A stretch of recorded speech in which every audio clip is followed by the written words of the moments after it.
Shalom, shalom, shalom to the 12 tribes of Yasharal. We are not lost. We are scattered, okay? So hey to y'all worldwide. Hey to the Gentiles that are following after y'all's righteousness. Good to see y'all too again. So in today's video, I want to talk about men and modesty. Yes, I said it, men and modesty. So if you're interested in this topic, from a Yasharelite Afro-Asiatic perspective, go ahead and subscribe to my channel, like, share, and let's get started.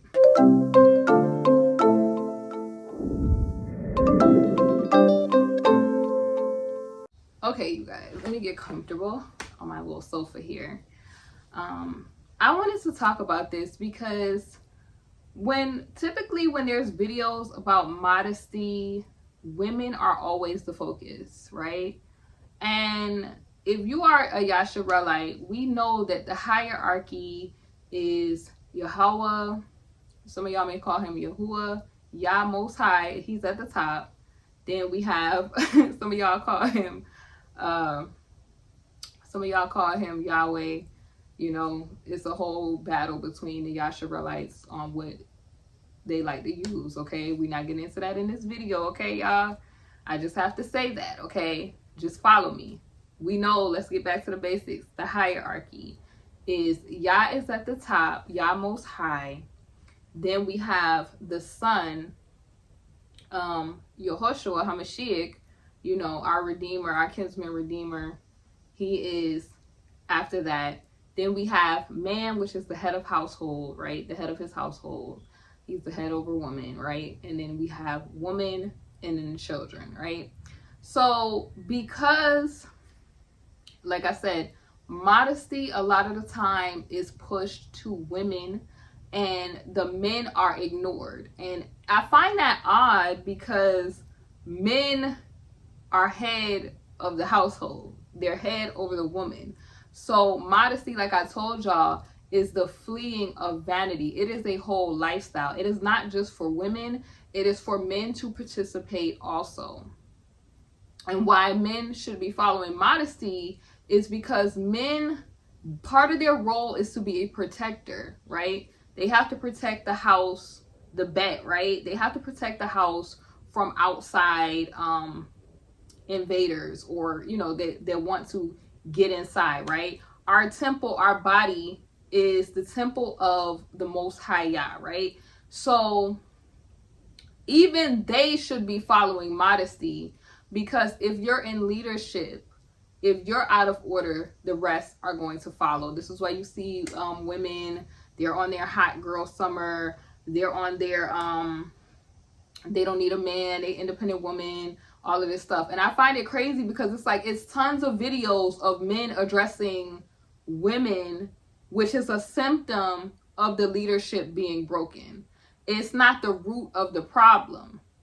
The problem is, as a whole, our nation as a whole is not following modesty. We have not resisted fleeing vanity and fleeing things that do not serve us. Like, Yah clearly told us this, that it should be, you know, we shouldn't have any other gods. He is our only Elohim. That's it. And when I talk about this stuff, y'all, because when I talk about modesty on this channel, I want to make it very clear, right? I'm not a Muslim. I'm not a Christian. I say this all the time on my channel. I am a Yasharelite. What that means is culture over religion. So when I talk about the Bible, the Torah, I'm talking about it from our cultural perspective. This is not something like, hey, I just decided to be this one day. This is bloodline. This is something that ties all the way back to Africa. Hebrew is Afro-Asiatic. Okay, think about all of the national, I want to say national monuments. Think about all of the major places in the Bible. Where are they located? Egypt is one of them, okay? Where are they located? And even if you have people arguing that argument about Egypt today and those not being the original inhabitants, because we know the oldest group of people is what type of people. So we know that our culture of things is very different from other people. Because I had women on my other video when I was talking about modesty, they were kind of confused. I'm not coming from like I said, a Eurocentric lens when I'm talking about modesty, right? When I'm talking about modesty for my people, the African woman, the Yasharelite woman, right? And even if you are a Gentile and you're from other places in Africa, or you a Gentile and you're from other places, I want it to be very clear. Yasharelites, when we were in places like, and this is historical fact, we were in places like Ghana, we were in places like West Africa, Nigeria, like all of these other places in West Africa. We have cousins in South Africa, and it's very hot in Africa, okay? So we're not wearing things from a Eurocentric lens when it comes to modesty. We're wearing things, cultural modesty, and things that represent our culture, like things like I'll talk about those things, but I have a video talking about modesty from the African perspective already, and I will link it, and I will link some of the things, like how we would wrap ourselves in different fabrics that mean different things, and you know how women embrace their femininity from that Yasharelite African perspective, how they wrap themselves in fabric, they wrap their babies in fabric, they keep the home, all of that other good stuff that they do. And different fabrics mean different things, you know what I'm saying? So when you see me, just know, like, we are people that we get our nutrients from Elohim, and we get our nutrients from being out in the natural environment, the sun, and all of that other good stuff that we need to hit our skin to provide melanin, okay? So that we can keep being like healthy, and we can keep getting downloads from Abaya that he wants to give to us. So when I say modesty from a African perspective, I was getting ready to say Afrasi, but y'all know what I mean. That's what I'm speaking on, okay? We did not need a bunch of things to cover up our skin to protect us from the sun, because we get our nutrients from the sun. And I'm not taking shots at nobody. I'm just speaking facts, that our cultural garments are different from other people. So please keep that in mind when you are on my channel. Yes, we wore veils, okay? In Islam, the veils are called hijabs, right? So in Israelite culture, women, we wore veils and things for different purposes. A lot of those times, like if you're tarrying, if you're praying, if it's like warfare, you will wear certain types of veils, because you're signifying that you on the wall for prayer, right? But we also head cover, like I said, for cultural purposes, so that you keep, you know, because your hair, like I said, it's your husband's, it's supposed to be glory for your husband, all of that stuff. Is to keep men from looking at your hair in a lustful fashion, because in Western society, hair is made to be like how they do, they hypersensualize everything.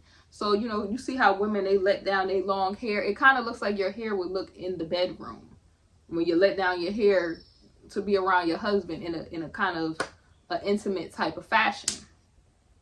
But getting back to it, I just wanted to clarify that before we really got into the video, because there was a lot of women that they come to my channel and they misunderstand. And I clearly say this on a lot of videos, that this is from an African perspective. This is not coming from the Christian perspective, because I'm not a Christian and that sort of thing. Those things are tied to religious things that are outside of the Bible. Okay, the Bible is an African book.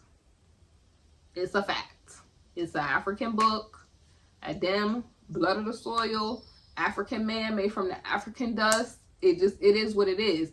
Now, a lot of people may not have heard of this stuff, but as more historical evidence comes out about this stuff, you know, we can talk about those sort of things too. But I just have to talk about how modesty is important to the Yasharelite culture, because it keeps us in alignment with the will of Yah.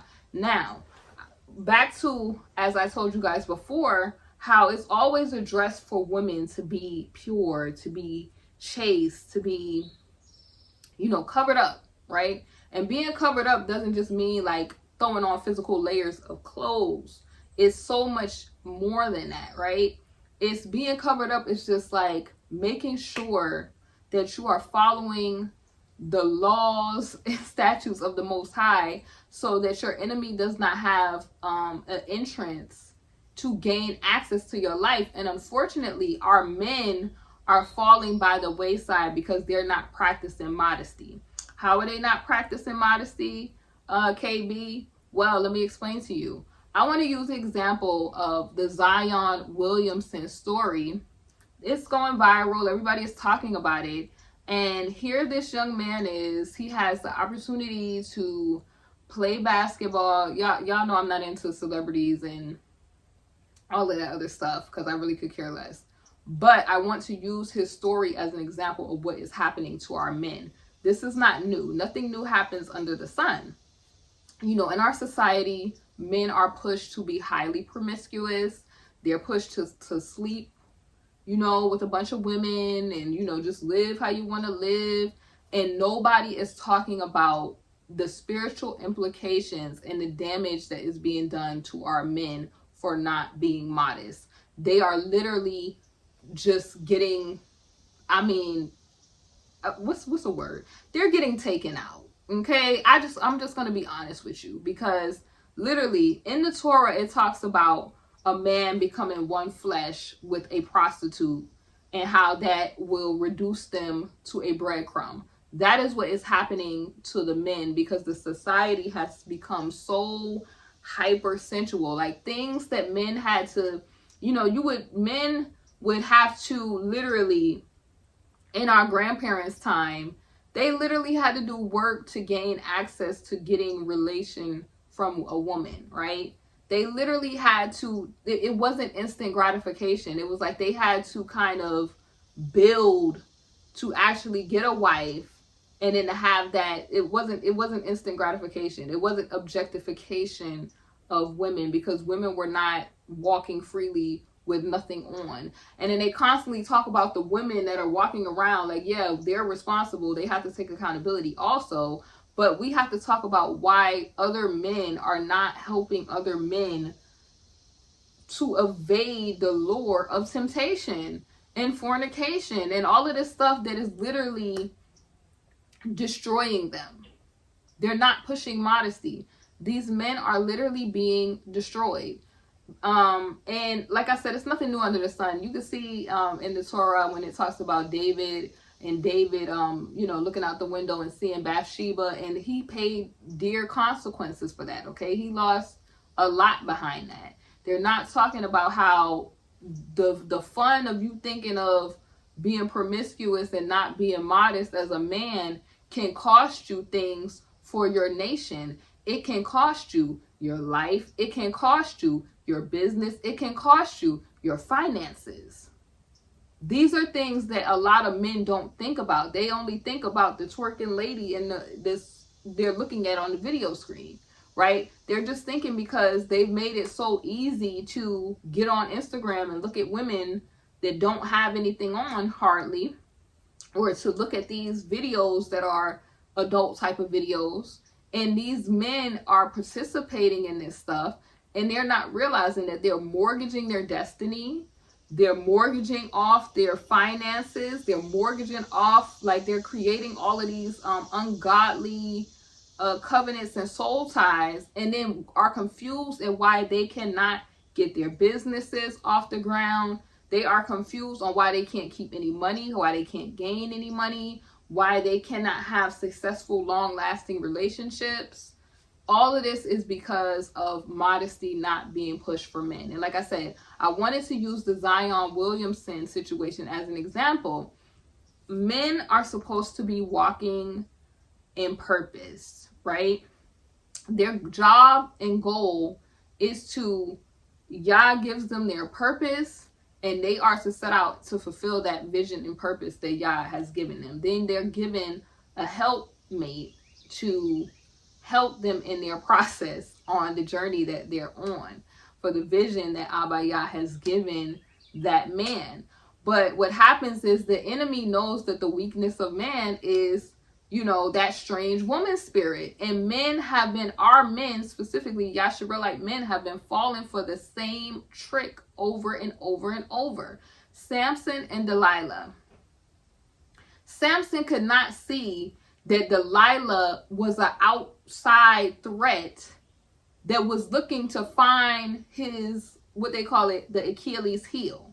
He was so swayed by lust and temptation that he could not see that this lady was coming to steal, to take, to destroy. You know what the word is. And it's like they send, the one way that the enemy does it is they send a woman at these people. They send a woman at these men. And the men, they fold every time. A woman doesn't have to be physically stronger than a man to take a man out.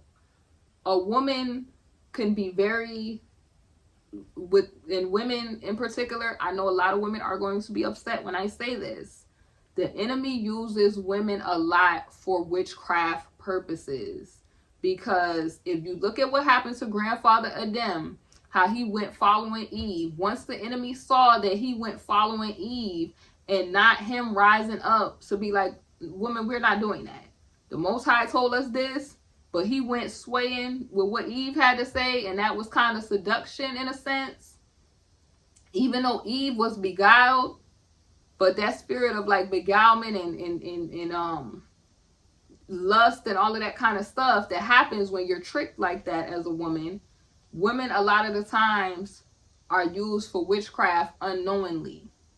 And a lot of women, when I talk about these topics of how makeup and stuff is sorcery, how the weave and all of that stuff is tied into witchcraft and stuff, and how that's used to kind of put women in bondage, they like to argue the point.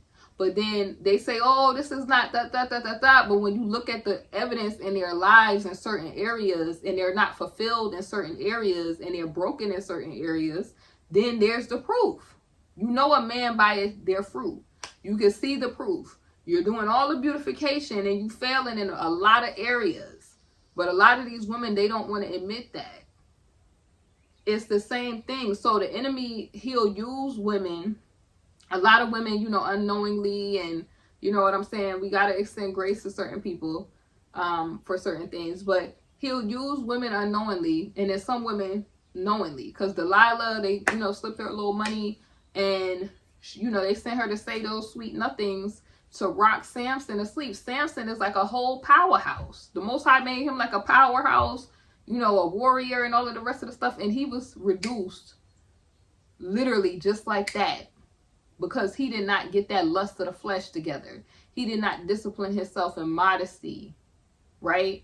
When you on your purpose, the Most High will send you a righteous woman, right? He'll have you to be able to find her. And I'm going to make a video on what virtuous woman, the things that they're going to be attracted to. But if your eyes are full of lust and the lust of the flesh, and you're going after these strange women, it's going to lead to destruction. That is not modesty. It is going to, by sure, lead to destruction. This lady, the fact that they were able to pay her to try to seduce somebody already put her in the range of prostitute. It already put her in harlotry mode.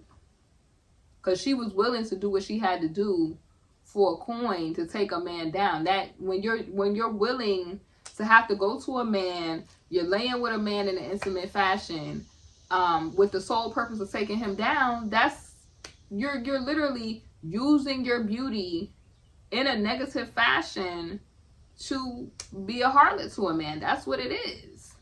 And that men don't really, like, a lot of them don't really understand.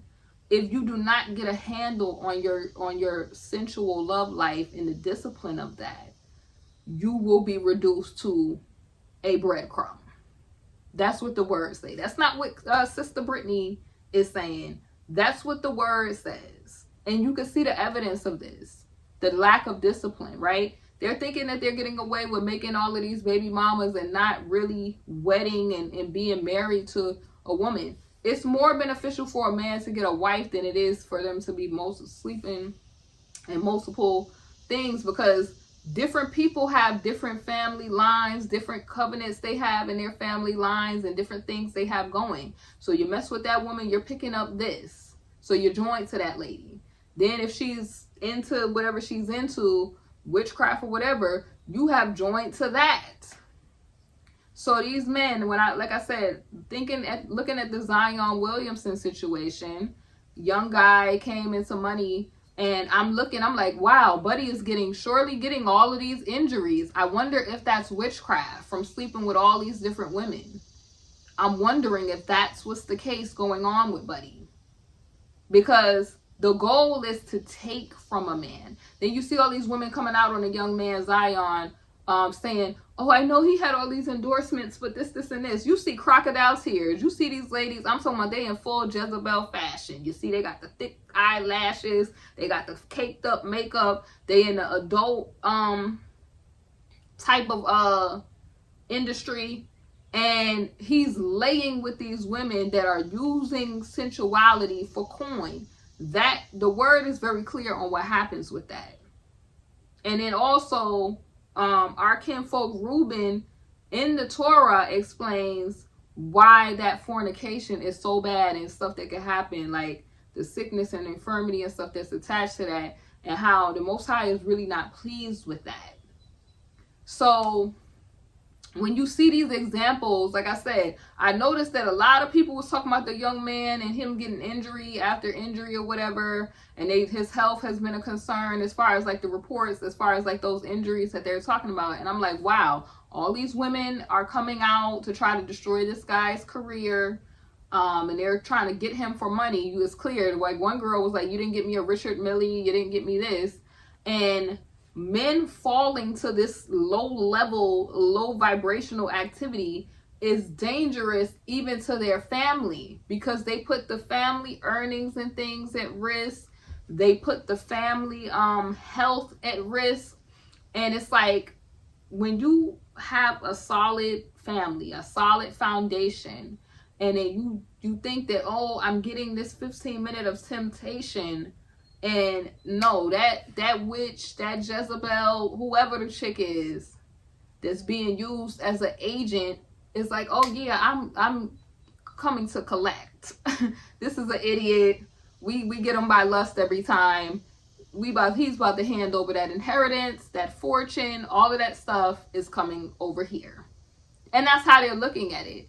So the very fact, like I said, like a lot of men, they focus on what women should be doing, but they're not leading by example. They're mad at the symptoms of this Meg Thee Stallion hot girl summer and girls being out with their cheeks out and all the rest of this stuff, but they're not looking at the fact of who pushed this H-dom culture, who pushed this in rap music, who pushed this, who made this acceptable, who made those type of clubs acceptable. Why is there even a market for it? Because men are willing to pay. You cannot, as a man, be mad at the symptom when you're not willing to clean your crap and your garbage up. When you're not willing to say that fornication and all this stuff that we're doing is wrong, and sleeping all through and creating all these different homes and stuff is wrong, and it's adultery, it's wrong. But pointing at the symptoms and not coming up with a solution to the root problem is where they going wrong. They're not pushing modesty. And they, for a long time, they had this boys will be boys, and men, you know, they W monger around. That has been what the thing has been. I want to say the storyline has been for the longest of time. And I have not seen men speak on how important it is to preserve themselves, for themselves to be, you know, whole, and, you know, obviously, because like I said, your body is the temple for the living Elohim, and not to be giving themselves to witchcraft, lust, and the lust of the flesh and stuff. Because as a protector, are you really protecting if you're easily swayed just like that?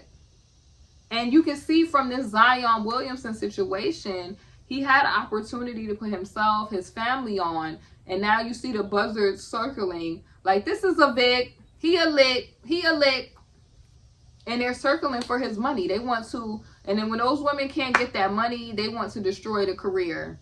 They want to come out with all of these things. They want to say all of these things. And the Most High tells you to stay away from even the appearance of evil. So, like, hanging around with women that you're really not, you know, with, the women that are risque, they're not really, just know, like, men avoid that. Modesty should be a lifestyle standard for men as well as women. Tell me what your thoughts are about this in the comment section below. I would love to hear your thoughts. It's King Brittany Chanel, and I will see you all soon on the next video. Thanks so much for watching.